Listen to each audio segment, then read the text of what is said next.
നമസ്കാരം. അധ്യാത്മരാമായണം തുടരുന്നു. ഇന്ന് ആരണ്യകാന്ഡം. ആരണ്യകാന്ഡത്തിൽ അഗസ്ത്യസ്തുതി, ജടായു സംഗമം, പഞ്ചവടി പ്രവേശം, ലക്ഷ്മണോപദേശം, ശൂർപ്പണഖ ആഗമനം, ഖരവധം എന്നീ പംക്തികളാണ് ഇന്ന് ചൊല്ലാൻ പോകുന്നത്.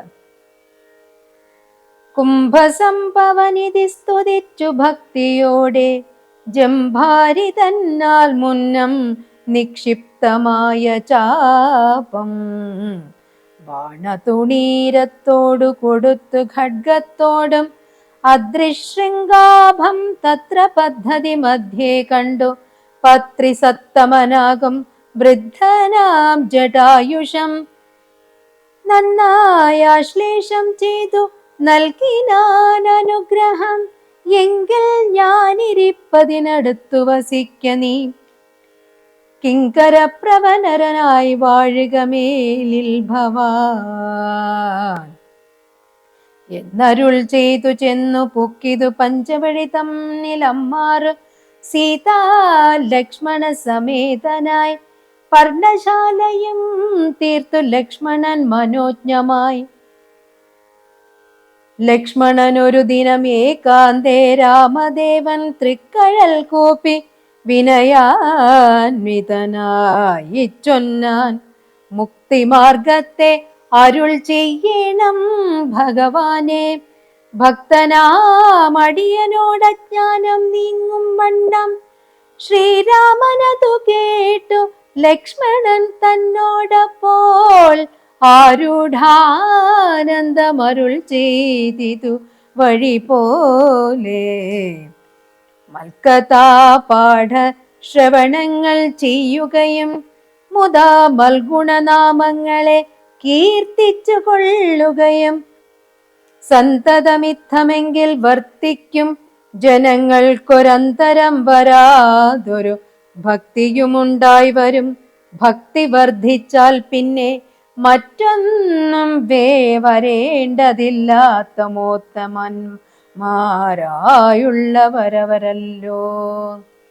ഗൗതമീ തീരെ മഹാകാനനെ പഞ്ചവടി ഭൂതലേ മനോഹരെ സഞ്ചരിച്ചിടുന്നോരു യാമിനീചരി ജനസ്ഥാനവാസിനിയായ കാമരൂപിണി കണ്ടാൽ കാമിനി വിമോഹിനി ഭാനുമണ്ഡല സഹസ്രോജ്വലം രാമനാഥം ജാനകിയോടും കൂടെ വാണിടുന്നത് കണ്ടു സുന്ദര വേഷത്തോടും മന്ദഹാസവും പൊഴിഞ്ഞിന്ദിരാവരനോട് മന്ദമായരുൾ ചെയ്താൾ. സുന്ദരി കേട്ടുകൊള്ളുക, ഞാൻ അയോധ്യാധിപതി നന്ദനൻ ദാശരഥി രാമൻ എന്നല്ലോ നാമം.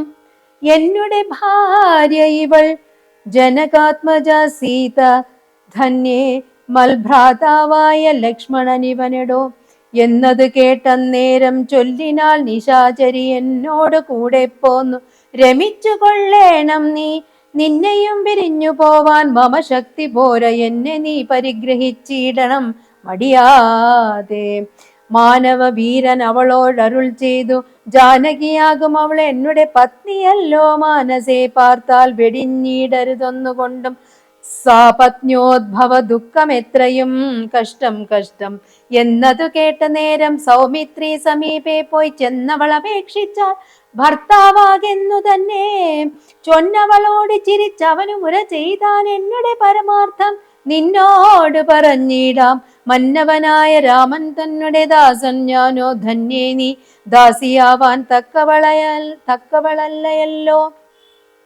കാമവും ആശാഭംഗവും കൊണ്ട് കോപവും അതിപ്രേമവും ആലസ്യവും പൂണ്ട് രാക്ഷസിയപ്പോൾ മായാരൂപവും പേർപ്പെട്ടഞ്ജനശൈലം പോലെ കായാകാരവും ഘോരദംശ്രയും കൈക്കൊണ്ടെന്ന നേരം കമ്പമുൾക്കൊണ്ടു സീതാദേവിയോടടുത്തപ്പോൾ സംഭ്രമത്തോടെ രാമൻ തടുത്തു നിർത്തുന്നേരം ബാലകൻ കണ്ടു ശീഘ്രം കുതിച്ചു ചാടി വന്നു വാളൂരി വാളൂറയൊരൂരിക്കാതും മുലയും മൂക്കുമെല്ലാം ഛേദിച്ച നേരം അവൾ അലറി മുറയിട്ട നാദത്തെ കൊണ്ടു ലോകമൊക്കെ മാറ്റൊലി കൊണ്ടു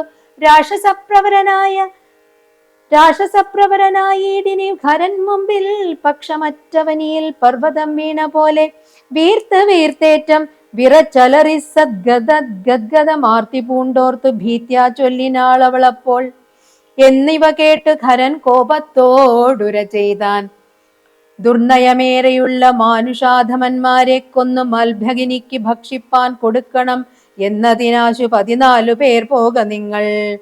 ശൂരനാം ത്രിശിരസ്സും പടയും പുറപ്പെട്ടു, വീരനാം ദൂഷണനും ഖരനും നടകൊണ്ടു, രാമബാണങ്ങൾ കൊണ്ടും ഖരബാണങ്ങൾ കൊണ്ടും ഭൂമിയും ആകാശവും കാണരുതാതെയായി. ഖരദൂഷണ ത്രിശിരാക്കളാം നിശാചരവരരും 14,000 മരിച്ചതു നാഴിക 3.25 കൊണ്ടു രാഘവൻ തന്നാൽ.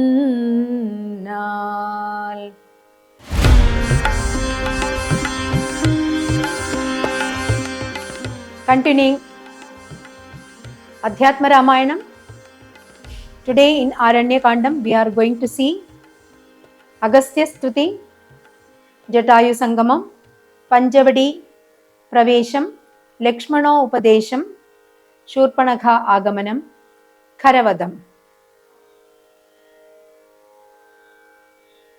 Agastya, the great sage, gave divine weapons to Sri Rama, and he also praised Sri Rama with many shlokas.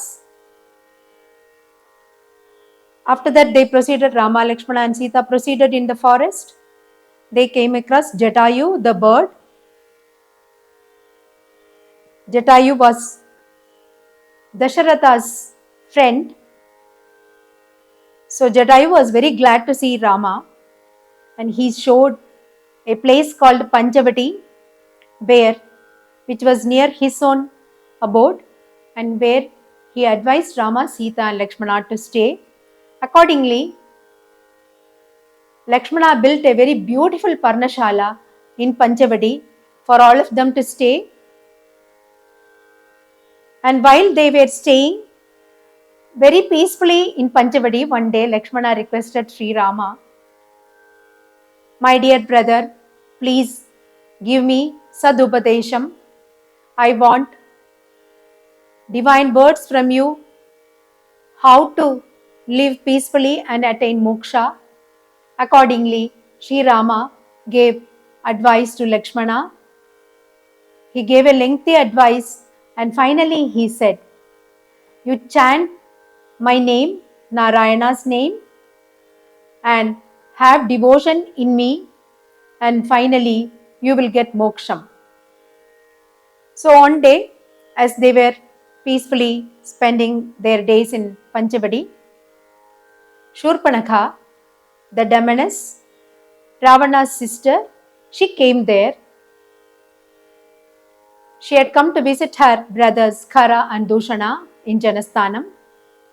Shurpanakha had attained the form of a beautiful woman, and when she saw Rama, she fell in love with Rama. So she went to Rama. She approached him and requested him to marry her.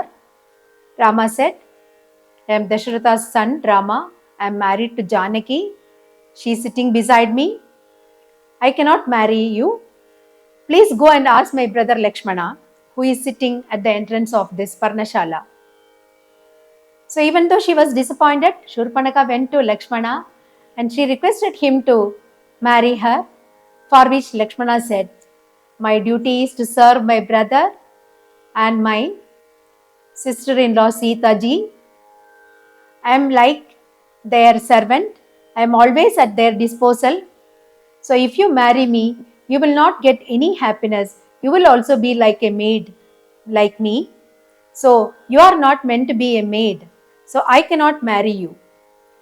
And again she went to Rama. Rama directed her to Lakshmana, and Lakshmana again refused. She went back and forth many times, and she was disappointed. She was angry and she was frustrated. So she went and caught hold of Sita in her true form. She took the form of a demoness and she went and attacked Sita. She thought, because of Sita only, these people are not marrying me. So at that time, Lakshmana came and she slashed her nose and other parts of her body, and she was wailing loudly, and she went running to the place of Khara and Dushana, and she told, there are two handsome gentlemen in the forest in Panchavadi by name Rama and Lakshmana. This is the thing what happened and how they have attacked me, you see. She was wailing on the top of her voice, and Kharadushna said, whoever has done this to you, I will take revenge on them. So he sent 14,000 soldiers, 14,000 Rakshasas were sent to attack Rama and Lakshmana. Shurpanaka herself accompanied the soldiers to the place where Rama and Lakshmana are there, and there was an ensuing war in which Rama fought with all the 14,000 Rakshasas and killed them. And then finally Kharadushana himself came there to fight with Rama, and Rama killed both of them.